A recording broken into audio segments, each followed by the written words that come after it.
Les 7 corbeaux. Il était une fois un homme et une femme qui avaient déjà 7 garçons, quand leur vint enfin une fille. Tant espérée, mais si chétive. Le père trembla de perdre ce petit être à peine né. Il y avait au bas du pré une source d'eau vive que l'on disait miraculeuse. Il envoya à cette source ses 7 garçons, puiser de l'eau, dans une fiole de cristal. Les 7 frères partirent au pas de course. Arrivés à la source, ce fut à qui puiserait l'eau. Moi, non, c'est moi. Tant et si bien que le flacon échappa à leurs mains fébriles et alla se briser en éclats sur la dalle. L'écho de ce fracas tinta à l'infini. Soudain figés de peur, les 7 garçons ne bougeaient plus. Là-bas, à la maison, le père inquiet pour sa petite criait au même instant. Maudit garçon, où traîne-t-il? Puisse-t-il se transformer en corbeau et que seule cette fillette puisse les délivrer un jour? L'air chuinta. 7 corbeaux, survolant la maison, s'envolèrent par-delà la forêt. La fillette ne mourut pas. Elle grandit en ignorant qu'elle avait eu des frères. Or, un jour, de grosses lessives, elle avait environ 7 ans, elle vit sur la corde à linge sécher 7 petites chemises. À qui sont ces chemises? Elles sont trop petites pour être à papa. On lui raconta l'histoire de ses 7 frères transformés en corbeaux le jour de sa naissance. La nuit suivante, elle s'enfuit de la maison. Elle n'emporta rien qu'un fragment de cristal de la fiole cassée. Elle marcha longtemps. Elle arriva au pays des étoiles. Elle les salua et leur raconta son histoire. L'étoile du berger lui répondit.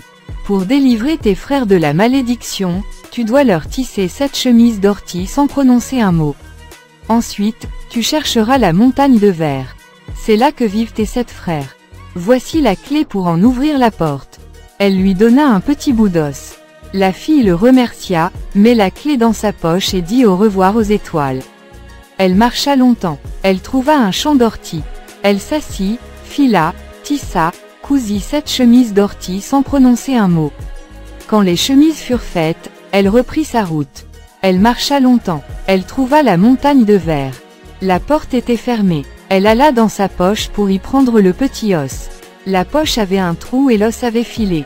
Alors elle prit son couteau et se coupa le petit doigt pour en faire une clé nouvelle. Cela marcha très bien. La porte s'ouvrit toute grande. Il y avait une salle à manger, le couvert était mis, 7 assiettes et 7 gobelets. Et le repas servi. La fillette mangea une bouchée dans chaque assiette et but une gorgée dans chaque gobelet. Puis elle alla se coucher dans un petit lit blanc. Arrivèrent les 7 corbeaux dans leur livret de plumes noires. Qui a mangé dans mon assiette? Qui a bu dans mon gobelet? Oh, regardez ce fragment de cristal de la fiole que nous avons cassé. Quelqu'un de par chez nous est venu jusqu'ici. Si c'était notre sœur, nous serions bientôt délivrés. C'était à qui croassait le plus fort. La fillette se réveilla. Elle entra doucement dans la salle à manger. Elle jeta une chemise sur chacun des frères corbeaux. À l'instant, dans un fouillis de plumes noires qui virevoltèrent partout, les 7 corbeaux redevinrent garçons.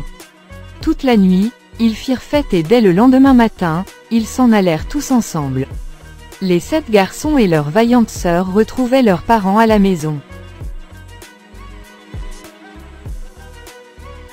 La parole touche souvent ce que la flèche ne peut atteindre.